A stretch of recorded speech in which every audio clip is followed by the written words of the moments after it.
खंडेरायाच्या चरणी नतमस्तक झालो आहे माळेगावच्या, नांदेड जिल्ह्यातल्या माळेगाव.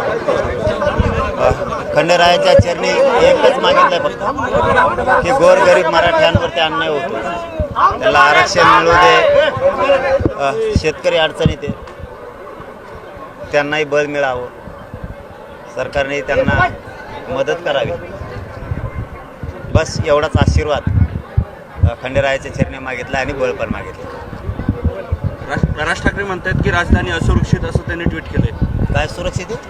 राजधानी असुरक्षित आहे राज ठाकरेंनी ट्विट केलंय. हा, पण ते त्यांचा राजकीय प्रश्न. मला वाटलं मायावर काही केलंय, मायावर मागं केलं तर आता नाही करीत ते. नवीन वर्षाचा संकल्प काय असतो? आम्हाला नवीन वर्ष आहे की नाही असं होतं. सुख आमच्या वाट्याला आलंच नाही.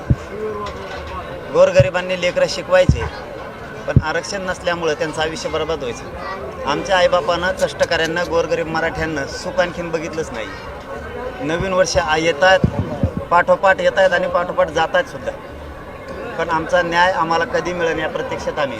आमचं खरं नवीन वर्ष त्या दिवशी असेल की या राज्यातल्या गोरगरीब सगळ्या 100% मराठ्यांना आरक्षण मिळेल, त्या दिवशी आमचं खरं नवं वर्ष असेल. आशा पवार म्हणतात की दोन्ही राष्ट्रवादी एकत्र येतात.